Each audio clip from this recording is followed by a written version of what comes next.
I am on. Hey, Andrew, how you doing? I'm good. How are you doing? Hey, man, hanging in there. Gonna be a fun topic to discover, to talk through today.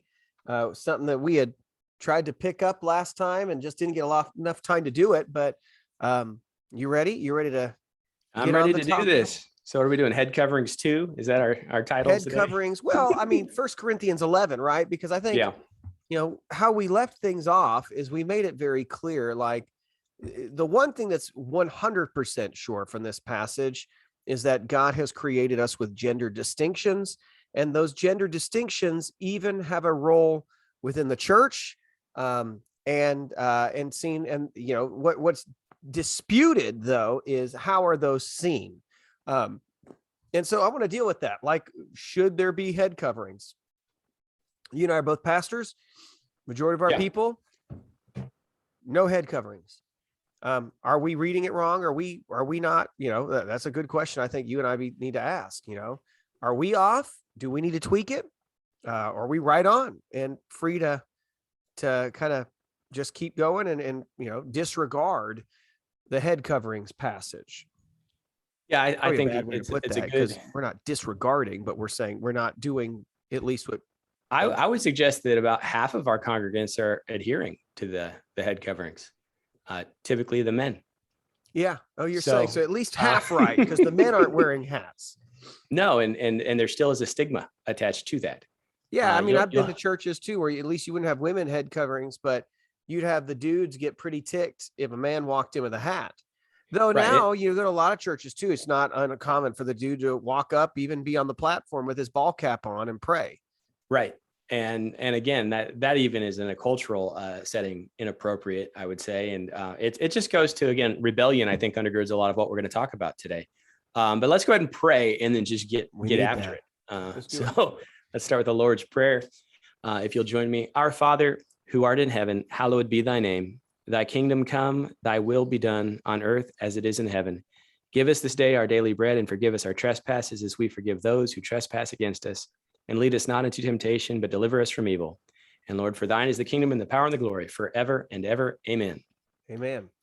All right. So I guess where we need to pick up, right? You and I have been talking about, Yeah. where we're going to pick up is what? Verse 7? Yeah. Around verse 7, that might be in the middle of stuff, but that's okay. We just recapping. Yeah. But okay, just important and in this, right, is one of the things that you see in those first 6 verses is you do see women playing a role in the worship service, right? He says in verse 4, every man who prays or prophesies with something on his head dishonors his head.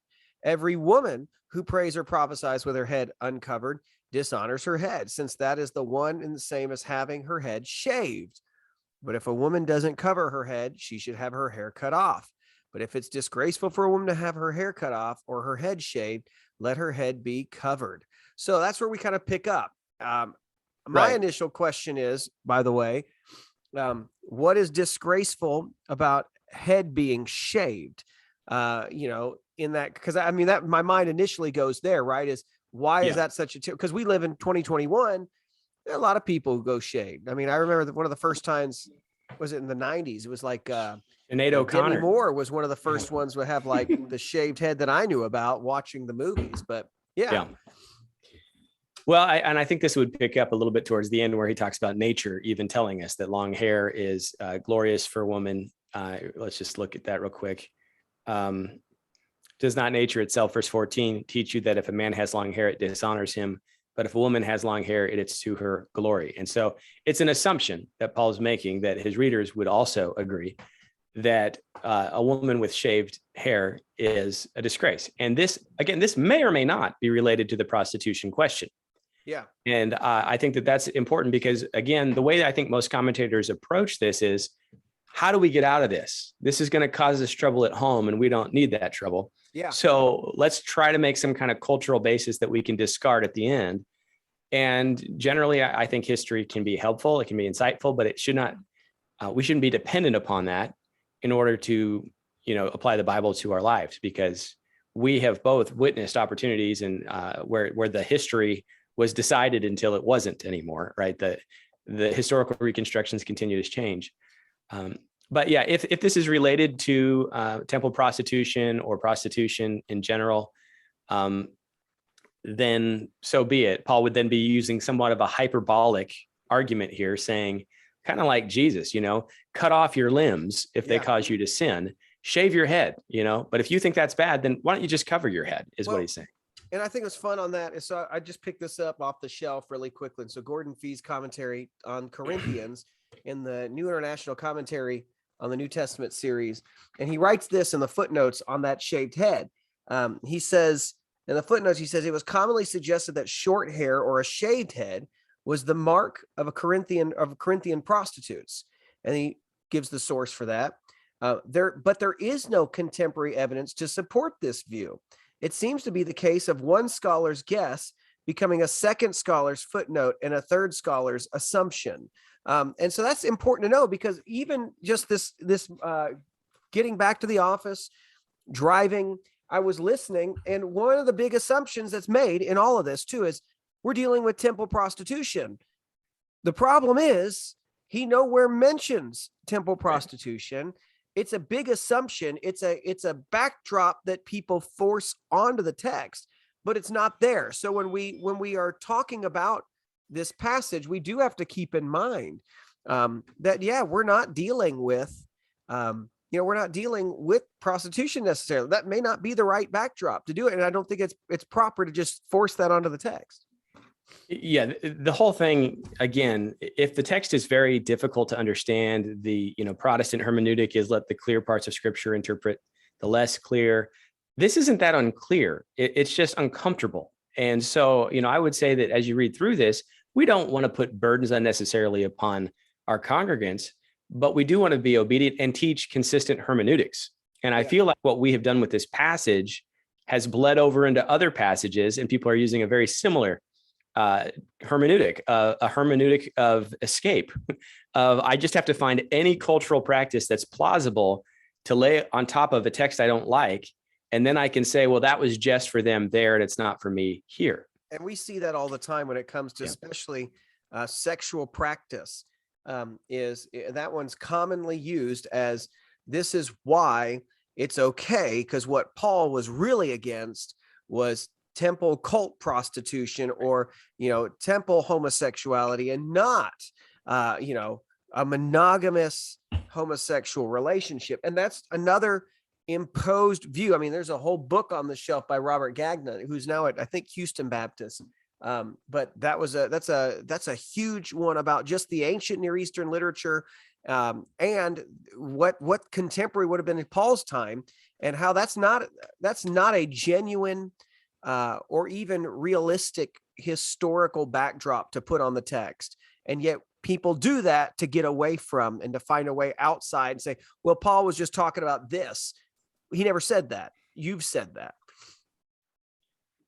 Yeah. And again, it's helpful to have Fee's statement there. We don't have any evidence that this connects to that this is a temple prostitution connection. And so discounting what I said based on that or other similar cultural practices that may or may not be determined would be bad exegetical practice.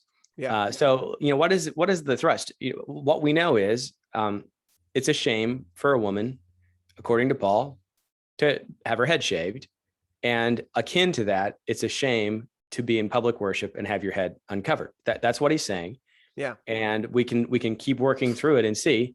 The argument we're going to get, which we alluded to before, is a theological argument, not a cultural one. And that's, I think, the key. He does talk about some cultural assumptions, but these are assumptions within the church. So I think that's important too, because I also don't really think that we've given enough concern, going back to Niebuhr, about Christ over culture, or what about a church culture in itself, where maybe you don't always bend the church to the cultural whims, but you actually have a church culture that may even transcend your social culture. And that's a whole different thing to discuss too, because I would say that any group that wants to enforce these practices is well within their rights to do so, because it's the easiest way to affirm what Paul wants us to affirm. And that is the headship of man for women and the headship of Christ for man. And so there's nothing wrong with keeping this in place. But I would argue that a lot of interpreters today, a lot of churchmen today would actually think this would be wrong to impose upon the ladies in the church. Yeah. Well, you want to go through and just kind of talk through the Yeah. verses now? Let's just see, if we're going to begin in First Let's go Corinthians 7. 11. Did we go through 10 yet? Let's go okay. through 7 through 10. Let me just read that and then we'll go from there. A man ought not to have his head covered, since he is the image and glory of God, but the woman is the glory of man. Okay. A man does not originate from woman, but woman from man. So we have a structural authority that is being laid out, that we have glory for both men and women, that woman is the glory of man, man is the image and glory of God. We're talking Genesis 2 language, right? And then Paul has a corrective here. So don't get too excited, boys, that man does not originate from woman. Sorry, he'll get to that. Man does not originate from woman, but woman from man. For man was not created for woman's sake, but woman's for man's sake. Okay, you don't get much more patriarchal than that, but this is Genesis 2. Anything you want to pick up on that? No, I mean, I think that's pretty clear, pretty straightforward stuff. So there is a creation structural argument that Paul is leaning on here. And whatever culture that you find yourself in, this holds true. Yeah. Theologically. Yeah. I mean, that's the big key thing, right? Is notice some of he's going back to creation at this point. And I think that's a key piece to understand, that like, he's not giving, in this case, he's not leaning on something that's cultural. He's going back to, pre-fall. And that's important, right? Is what has been given prior to the fall for us to understand. And so then he says this statement, which is difficult. Therefore, the woman ought to have authority, or a symbol of authority, depending on your translation, on her head because of the angels. For the sake of the angels, because of the angels, what does it mean? We talked last time. I am persuaded that there is an understanding in Christian liturgy that there is angelic presence in our worship services. Yeah. We know that there's ministering spirits. We know that we have entertained angels in disguise. We know that there is a touching of the spiritual and the physical that occurs. And where would that be more prominent than in the worship, right? Yeah. And even in some of the liturgical practices that, what angels fear to tread, that we're kind of in this mix, especially in worship. I think it's most pronounced in Revelation 4 when John is isolated away from the church, and God says, just come to my worship service. And he calls him through the heavenly window, and he participates in heavenly worship with the angels. And so we see that is a normal kind of understanding. And we've got other practices. I've got some Bible verses somewhere. Hang on here. Hebrews, when he again brings his firstborn into the world, he says, all God's angels must worship him. We've got Luke 15. I tell you, in the same way, there will be more joy in heaven over a sinner who repents than over 99 righteous people who don't need repentance. So when we have a lost person get saved on a Sunday, the angels are celebrating with us in that. So there's other verses, but interesting point there. Now I've also heard it on the angels piece, though, is the speculation of, if we're talking about authority issues here, is this just a sign of authority because we had other angels that left their place and they refused to recognize authority for God, and so that this is symbolic as well, that that we are going to recognize our authority for the Lord. And so that's kind of the image, right? Is because they didn't, and we need to, right? But I do like what you brought up, the idea that our worship, how our services are involved, and they're much more spiritual than you and I assume, even, right? Is we just show up, we do music and preach, but there's so much more going on behind the scenes. And I'll tell you, when I went to California in 2005, and every church had a coffee bar in the back, and people would just be getting up during the message and during the singing and grab something. I was pretty put off by that, growing up in more of a traditional Baptist service. And of course, it was the seeker-friendly idea, and you can bring your friends to the church; it'll be cool, kind of casual. And if we knew that there were angels surrounding us, would we do the same thing? If we knew that Jesus just walked in the door, would be like, would you like a donut, Lord? Things to just think about. And would you take your head covering off, which would be recognized as a symbol of authority? And that's an interesting thing. Now, we don't conceive of that today because we are 60 years down a road that is detached from that in our own culture. But I think that's what Paul's referencing here. And then angels cover their faces, Isaiah 6, before the Lord. Also, if you want to see the reference of protection, we were just in Genesis 2. Genesis 3 is a scene where an angel of the Lord goes to Eve and subverts the creation order in order to create the fall of mankind. Yeah. Which results in a curse where woman will have trouble in childbirth, pain, and she will desire, her desire will be for her husband, but he will rule over you. And so that could be tied in here. It's not overt. It certainly is overt in Timothy, where Paul talks about who was deceived.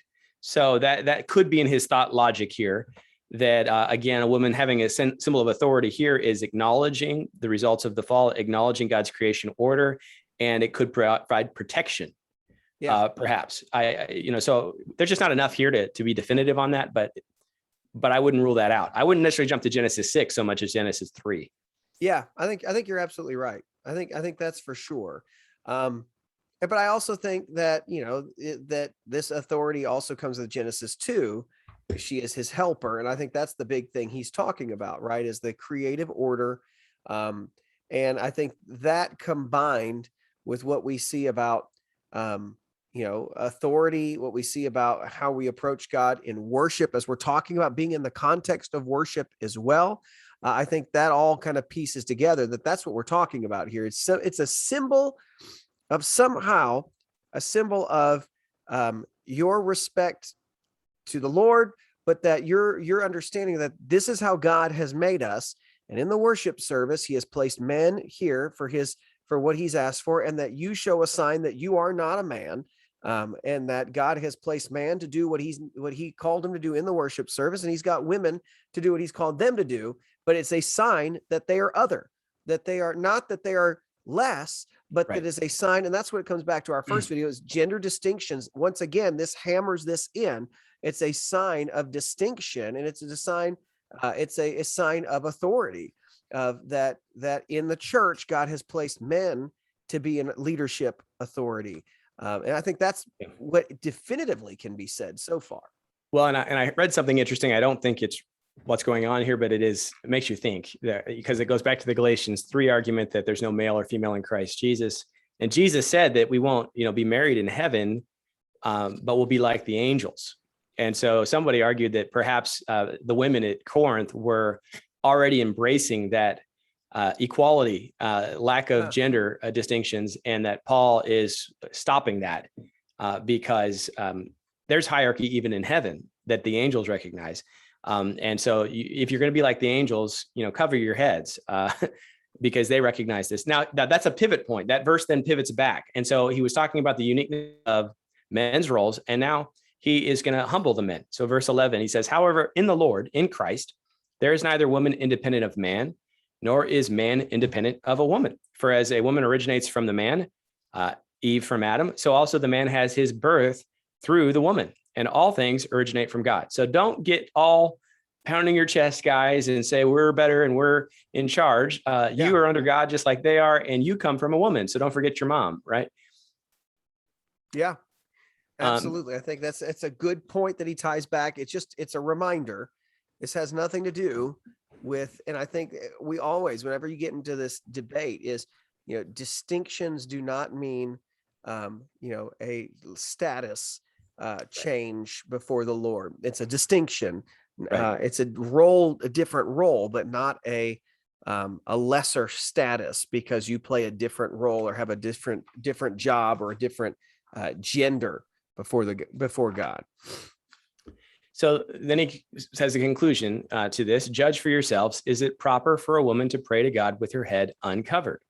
That is a question that is framed with an assumed answer of course not. And Greek has a way of doing that. All the commentators agree. Paul assumes that they'll read this and say, yeah, I guess you're right. We can judge that. Today we'd be like, oh, that's an honest question. And then he goes on for an illustration. Does not even nature itself teach you that if a man has long hair, it is a dishonor to him? But if a woman has long hair, it is to her glory, for her hair is given to her as a covering. Now, the word covering here is peribelion, which is not the word that he's been using for covering. And Yeah. so a lot of people, I think even the NIV had a footnote that says, well, the hair itself is the covering. We're looking at kata kalupto is the word he's been using. So Yeah. he purposely uses a different word. He's not trying to say, so just have long hair, because he would have said that. He says, no. God has given you a natural covering, ladies. And so just recognize that. Now, you brought up an interesting point that this could be the cultural argument sneaking in, because even in the Bible, we have certain individuals who have long hair. Yeah. In agreement with like a Nazirite vow, an oath that they've taken. And so is long hair really a physical, natural thing, or by natural here, we're talking about the general assumptions of his culture and society? Yeah. And I don't know. That's a big thing to me. You know, it does seem to be right that he is in this case he's looking around and he's saying, you know, look, these are the distinctions that we see, right?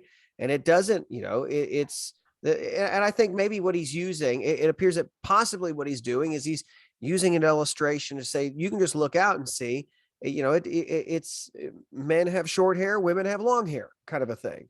I don't know. What do you think he's doing there, though?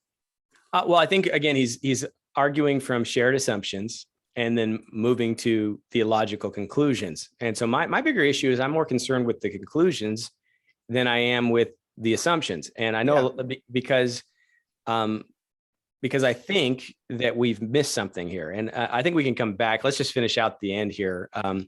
If one is inclined to be contentious, we have no other practice, nor have the churches of God. And so the final word is, don't fight over this. This is what we do in God's churches, plural, not God's churches in Corinth, but everywhere.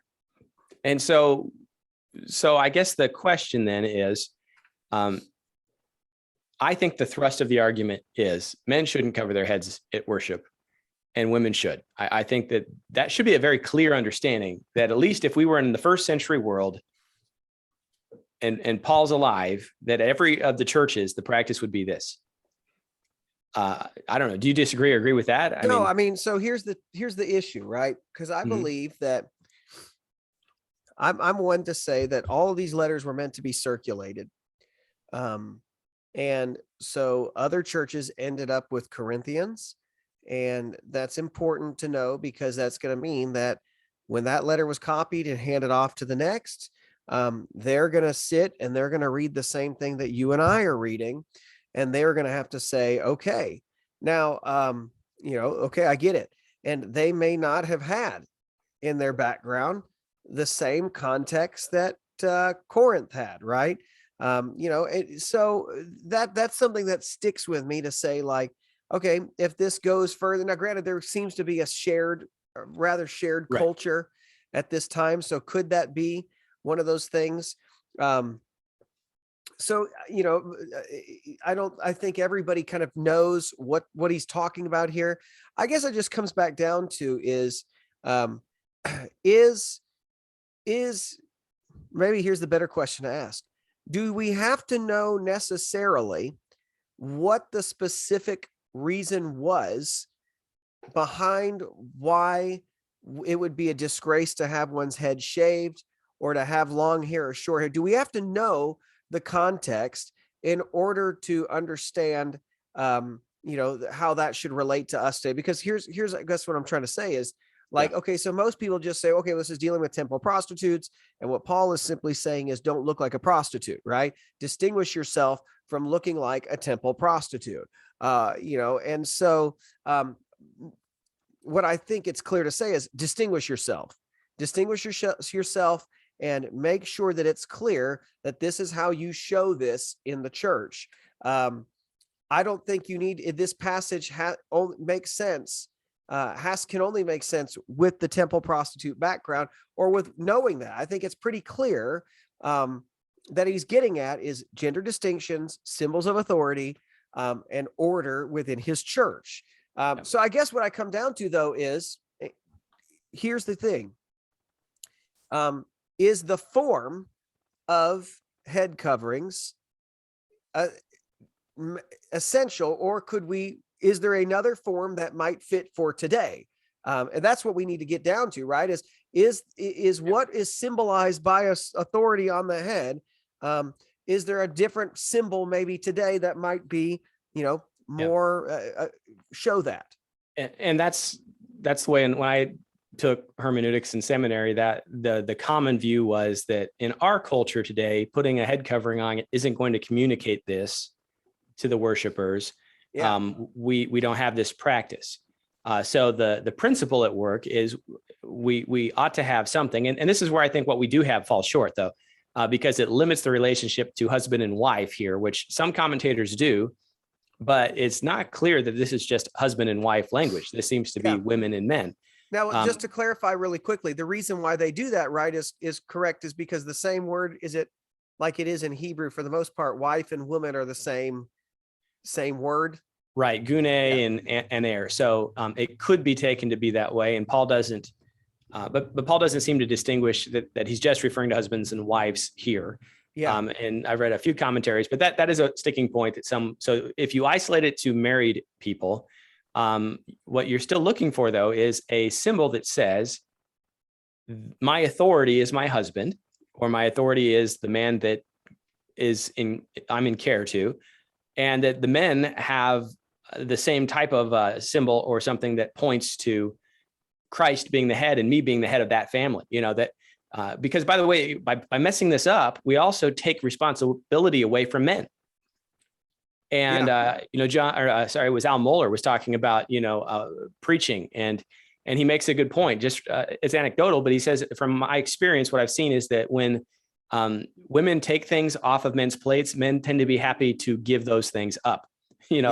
I phrase it a different way, but, if how many times do you hear women saying, I wish my husband would, and yet, when there is no distinction made in worship that says my husband is the one who is standing before the family in Christ over me, and I acknowledge that and I accept that, that's something. So I was told in seminary that the wedding ring is a good symbol of authority. I don't know that it is. I think it's a symbol of exclusivity between a husband and wife, but that was one. And that oftentimes in history, women would take their husband's last name in marriage. And at that time, that did say, I'm coming under your name, right?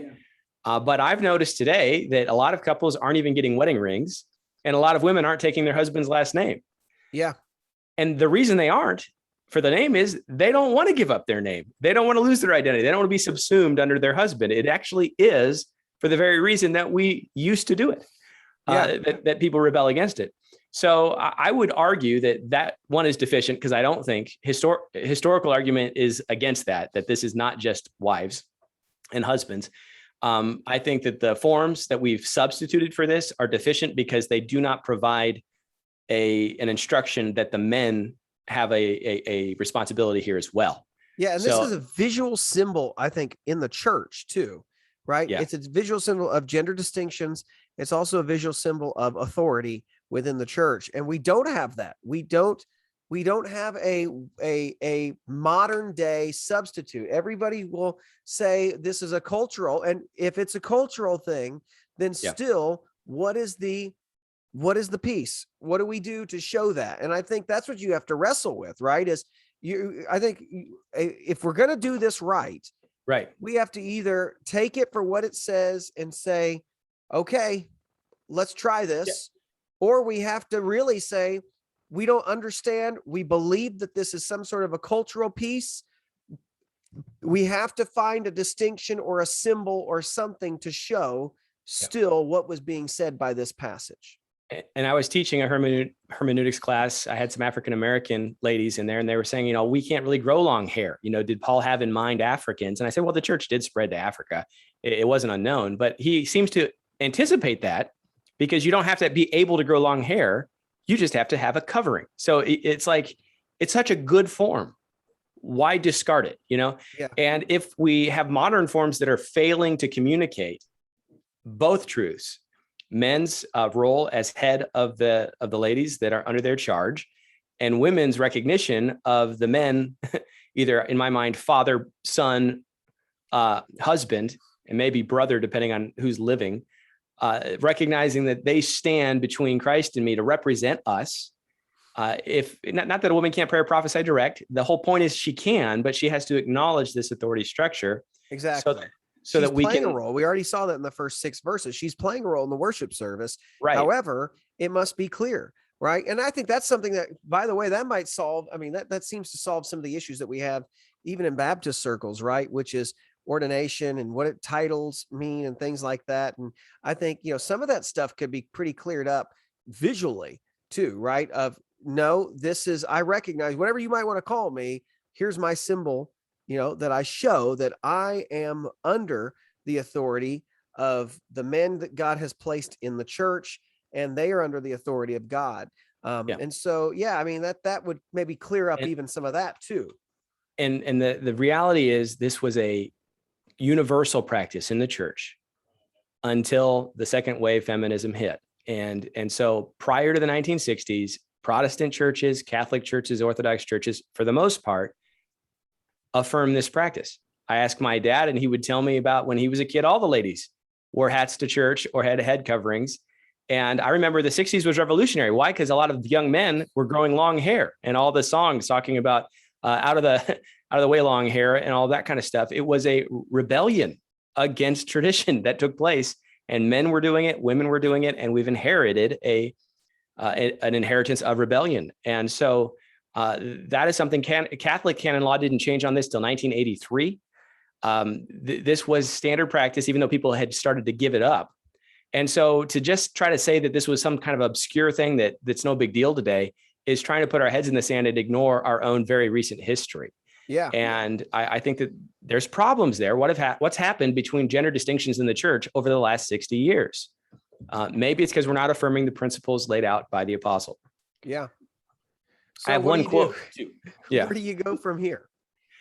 Well, I'm looking at introducing some traditional liturgy or traditional worship style. And actually, it's hard once Pandora's box is opened, once this is given up, how do you do it? Because you'd have to really instruct people. This is not a salvation issue, but this might be a good practice to intentionally bring back in the church to say boys are boys, girls are girls, and God structures our walk as Christians accordingly. So I think we should bring it back.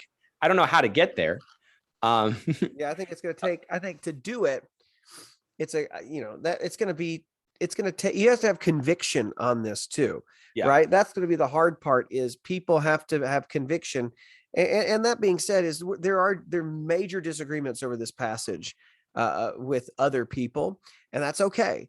But I think I'll say this to those who are listening, if it's your conviction that this is what this means, then I do think that you go with it. Yeah. Because and here's what I think I liked about, what I think I'm going to paraphrase R.C. Sproul here, especially on this topic. He had said that it was, in his opinion, and I like this, he said that it's better to, if you're going to go with something, you'd rather be in error of being literal with it than with writing it off, essentially, because you in calling it culture. And I think there's some wisdom. I know I'm butchering his quote there on that. But that was, I think, his opinion on this contentious issue, right? Which is, that we need to, we don't want to be in error of just letting it go. But are you saying that we have been astray in this practice since the 60s? And I think we have. And again, if we just went back in time, we got in a time machine, went to church 100 years ago. Yeah. We'd find out we've gone astray in a lot of ways in order, usually primarily, to be open to the culture and bring them in. Yeah. And we gave up church culture, which today I think we realize that's a failed endeavor. The church is struggling everywhere, and opening up the doors and basically compromising all tradition and whatever pragmatically works is what we'll just agree to. We're the church that used to have strong pulpits and eschewed too much imagery. And now you go into a church today and there is no pulpit, but we've got, screens that are 40 feet long and all kinds of visual crazy stuff going on, smoke machines. What's the theological basis for that? The same churches that would reject incense because it's too Catholic would have a smoke machine because it's cool. And that's what the bands are doing these days. Yeah.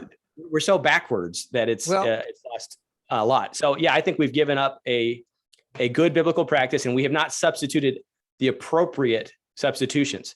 That's my bigger we've issue. just given it up, and we haven't even tried to say what's the authority. In fact, I think a lot of churches give up on all of this. Like, it's cultural, we don't even deal with it. Okay, even if it's cultural, then what's the symbol? And so I think your conviction is to be, if you read this and you think about this, is if you think the literal interpretation, the symbol there is for you, do it. Don't worry about what other people think.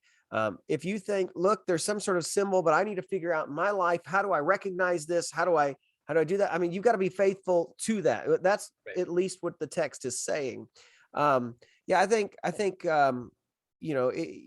one thing I think we need to think about, people who would say that these things are not, this is not going to help you grow a church if you do these things or whatnot, oh, well. But I want to say, I think it's quite interesting if you think about like the rise of Islam in America. Yeah. Like I met a guy a while ago, young guy from here, converted, grew up in the Valley, and is in all the traditional clothing now, right? There's something to be said. And I think there is something to be said too about a culture that is craving some sort of norm, some sort of tradition, some sort of distinction with the world.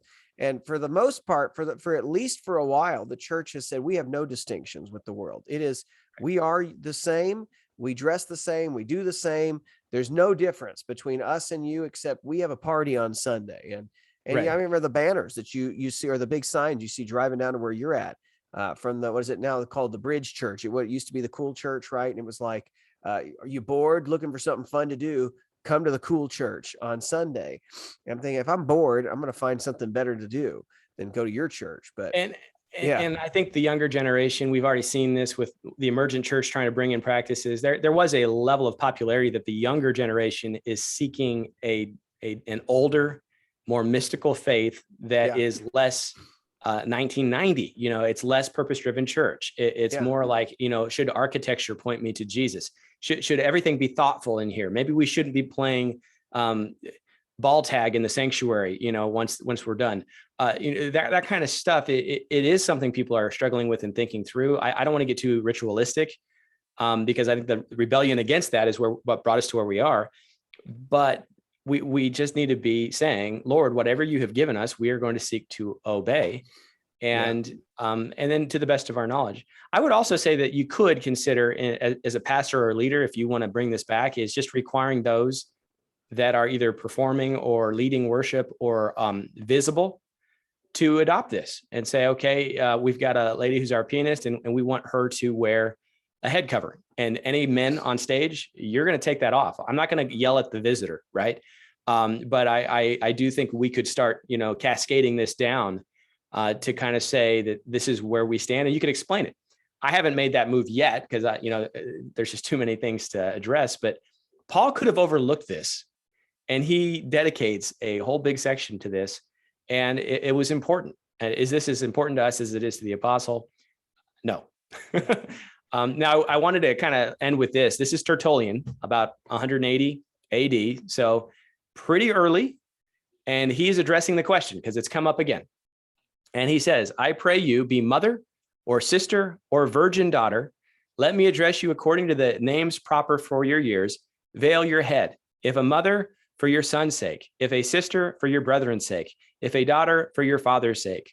All ages are perilled in your person. Put on the panoply of modesty. Surround yourself with the stockade of bashfulness. Rear a rampart for your sex, which must neither allow your own eyes egress nor ingress to other people's. Wear the full garb of women to preserve the standing of virgin.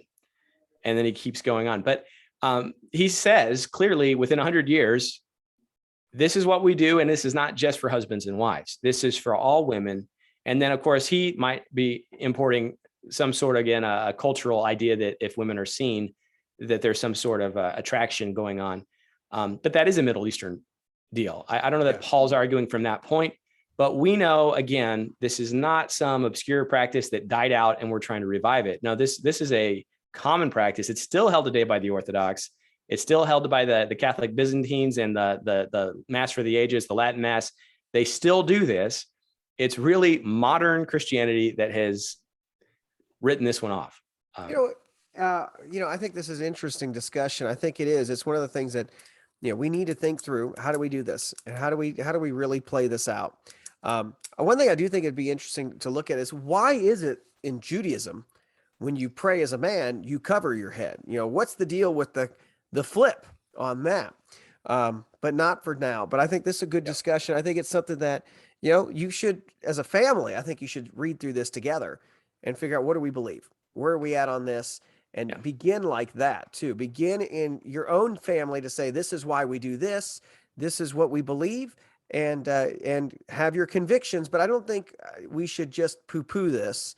I think you need to read it. You need to come to grips with what it says and deal with the authority issue, number one, and then deal with this. Is this symbol what we're going to use? Or if you feel like that's a cultural symbol, then what symbol do you have for your family, for you? So by the way, this is not sponsored by any fabric maker at all today. This episode has been sponsored by no one, just in case you were wondering. We didn't just cut If a you'd like deal. to sponsor us, If you are we're a open to fabric company, and maybe you would like to, we'll gladly. No. But that's it, man. I think that's all that I can say on this. I think it's a good discussion. And like I said, you're going to find majority, guys, if you look at this, majority of what you're going to find is not, if people are wrestling with this, it's not as clear cut, but it does seem like right now in America, we have made our decision on what we want to do. And I don't know if that's the best thing. I think that's one of the reasons why you and I are doing what we're doing, right? Which is, why don't we think theologically about what we're doing, right? Have I truly thought about it and looked at the passage, or have I just continued to do what I've always done? So I think it's good to bring yourself to this conclusion, say, what do I believe about this or not? I think it's a good place to leave it. You want to close this out? You bet. I would love to. So actually, in Numbers 6, talking about the Nazirite vow, at the very end of it, though, they give this about how the priests could come Nazirite vow because of the long hair. So I brought that up. May the Lord bless you and protect you. May the Lord make his face shine on you and be gracious to you. May the Lord look with favor on you and give you peace. All right. That is all. Thanks for watching, and let us know what you think, or not if you want to, but that's we're glad you could listen to us today on this. All right. We'll talk to you later. All right. Take care.